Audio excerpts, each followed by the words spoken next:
to Jonathan Taylor. Huge hole. He's at the 30. He's going to go.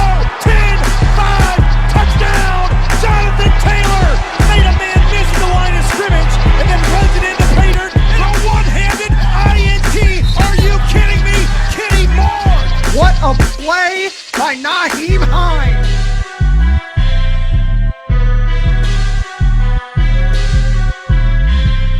Horseshoe is back, baby. The horseshoe is back. What's going on, Colts Nation? Welcome back to another episode of the Bring the Juice Colts podcast. Yeah, I'm not in my original set right now. You know, I am at my parents' place right now, but the videos must continue, guys. And look, it has been, almost about 48 hours now since the news of Carson Wentz to the Indianapolis Colts has broken. It's been a couple days now, and, you know, it's given us time to be able to figure out our emotion, kind of understand some things. And what the title of this video you guys have seen is we're going to address, now that we know who the quarterback of the Indianapolis Colts is going to be and we know what we gave up, how do the Colts address this offseason going forward, right? Kind of talking more along the lines of how I would address it or what I think is going to get addressed. You know, I mean, things can change, obviously, but, you know, with the quarterback situation the way it is now, I think it provides a much more clear path for how the Colts will address this. Now, we'll talk about a couple different positions here. The left tackle position, I believe that the Indianapolis Colts are going to address this in the draft. I firmly don't believe that the Colts will address this in free agency, really, because if they addressed it in free agency, they would be spending a lot of money on that interior offensive line at the end of the year. And I think you can invest that money into something else that is a little bit more sound and a little bit more of a fine-tuned product on the other side of the ball. Or just as a skill position on the offense.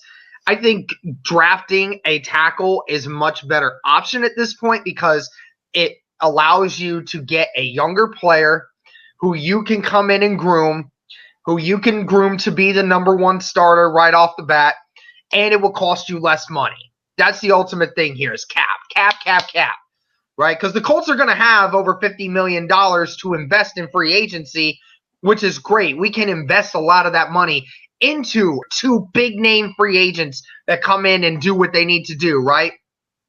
I just think tackle's another one of those things that the Colts should address in the draft so you can spend less money, less worries about it, get younger at the position. I just think it makes sense there.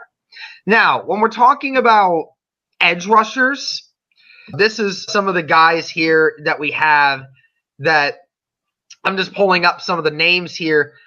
The big one that just from defensive ends perspectives, I like the idea of a Yannick Ngakoue because of the fact that he's younger. He's 26 years old. This last season had 23 tackles, had 8 sacks, 13 QB hits. This is a guy that I think should be right in the mix with what the Colts can do at edge rush. Not saying he's in the Premier League of edge rushers that I think we can go with, but if big name guys like Shaquille Barrett or somebody else either stays or ends up going somewhere else, then Ngakoue is a great fallback piece because of his age, because of his ability. We know who he is. Yeah, the locker room thing is kind of the issue, but again, Ballard has supreme confidence in the locker room to be able to hold guys accountable. So I don't think that's an issue. Ryan Kerrigan was a name that everybody keeps telling me, but it's not like that's Premier League, right? He's an older guy. He maybe come in and, you know, be a really good a good veteran piece if we wanted to get him, but you know, that's probably we just re-sign Autry or Houston at that point if that's what we were going to do for Kerrigan. So, you know, there's a couple other names here on the defensive end front that, you know, are are names that, we can decide whether or not it's going to happen. But another one is Carl Lawson. Carl Lawson is definitely a name that has been thrown out there. I think a couple of indie media people have mentioned Carl Lawson's name before. I think that would be a very interesting piece. Had 6 sacks last season, and he's only 26 years old. So, again, a young piece there. So, we talked about defensive ends, per se, but let me see if I can get to the outside linebackers who are more edge rushers, okay? So, we got Bud Dupree, 28 years old. And that's a name that everybody's been talking about. Bud Dupree is one.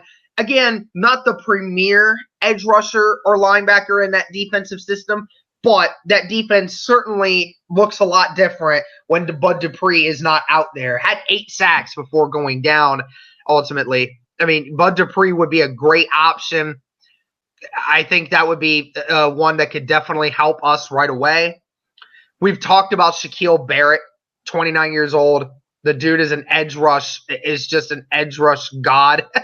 Everybody knows Shaquille Barrett, right? I would love Shaquille Barrett. It's just ultimately a matter of whether or not Tampa Bay is going to even let him leave, Levante David, I think, is going to stay because, he's not just an edge rusher. He's also a guy that, plays in coverage and does really well. He's their leading tackler, I believe, if not for Devin White. So he had 117 tackles last year, so he's a baller. And then another name that I think the Colts might steal is Leonard Floyd. Leonard Floyd is a name that I think the Bears might be willing to ship out, okay? Or don't ship out.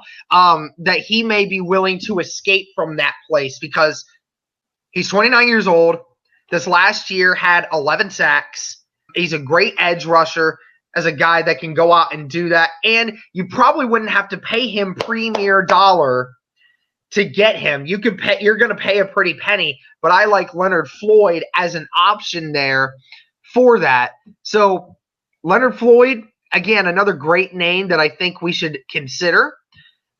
And then I think there was a couple more names here. Let me move all the way down here because I need to remember. That's it for those edge rushers. Well, those are just some of the names that, the Colts should keep an eye on, right? There's a couple names there that we're talking about, but one thing is that after the edge rush, people have been talking a lot about addressing the corner, right? Addressing cornerback. I think that's another thing the Colts should address in the draft. I think – now, y'all can let me know in the comments whether or not you believe Ballard is going to trade back for some more picks. I honestly believe he will, unless he sees somebody at 21 that he knows he's going to be able to get that just pops off the board, right? And that could be a corner for all we know. That could be a corner for all we know, him drafting a corner in the first round and potentially moving up from 53 to go up further to get a left tackle that he wants. There's a lot of options there, but I think corner, again, is something that you should address in the draft because I look at a lot of the corners. There's not a lot of free agent corners right now that you would think can open up or lock down this defense. And I know people said Patrick Peterson or AJ Bouye and things like that. Yeah, those guys are relatively good, but they're older. They're older, right? We want to try to get younger. We want to get the young lockdown corners, right? Patrick Peterson, I don't mind bringing in on a friendly deal because Patrick Peterson's a veteran and he knows what he's doing. But I think the Colts need to invest in another great young cornerback, which ultimately makes it appropriate to be in the draft for this reason. There's a couple great corners in that first round and maybe early second that you can go and get this year. So that's what I'm thinking there. And then, we talk about the wide receivers, right? Well, Allen Robinson is just, I think that's completely off the board. I do not believe that we are going to end up getting somebody like Allen Robinson. He's going to want a ton of money. T.Y. Hilton's still to be determined. I think we probably bring him back, but I'm not sure. I'm not certain. And before anyone asks me, no, I do not want Deshaun Jackson. Please do not give me Deshaun Jackson. 35 years old, injured all the time. Don't give me him. Here's a couple names that I think we could take a look at. Sammy Watkins, I think, is a great option for relatively cheap, because 28 years old, production is there. I think that for somebody like a Carson Wentz who likes to throw it deep, Carson Wentz would love to throw to Sammy Watkins, who can definitely burn you, has that good ball instinct. And Marvin Jones is another name. Despite the age of being 31, his production speaks for itself. Last season, 76 catches for 978 yards and 9 touchdowns. I mean, Marvin Jones is really a good receiver that a lot of people oftentimes just don't understand or don't get excited about, but forget just how good he is. And then when we're talking about some other receivers, bigger name receivers, this isn't big name, but I do think Curtis Samuel could be somebody that the Colts might target. That's not big name, but for cheap, I honestly think that you could get him for less than what some people think. And then we talked about Kenny Golladay, right? The other Lions wide receiver, Kenny Golladay, is the one that everybody's talking about, that he's probably going to end up getting re-signed by the Lions. But you know, Kenny Golladay, if he doesn't end up getting tagged, you know, that's the ultimate thing. And Chris Godwin most likely is going to get tagged, if anything. So as much as I would like for that to happen. Options to address in the draft. I think the best thing for the Colts to do is address left tackle, corner in the draft. You can invest, you know, a couple more picks in a tight end, a wide receiver, and then maybe like another safety, interior defensive lineman, things like that, right? And then addressing in free agency, I think is most important, is going after an edge rusher, going after a premier edge rusher, like I said, and then addressing a big need at wide receiver, getting that true number one, a guy that you can just rely on to make a play like that, I think ultimately is the big thing for the Colts. Let me know what you guys think. I think it's a little easier now. Like I said, now that Wentz is here, you can kind of game plan around his tendencies and know what kind of receivers you need, what kind of guy you need to protect him on his blind side, things like that. But we all can sit here in agreement now that the Colts don't have to worry about investing into a quarterback anymore. You can just invest all that time into getting weapons on the defense and on the offense for Wentz, which is a great thing to have right now. It's a lot more clarity, and I'm sure Ballard is glad that he's able to just stick to his draft board now and go after some guys in free agency.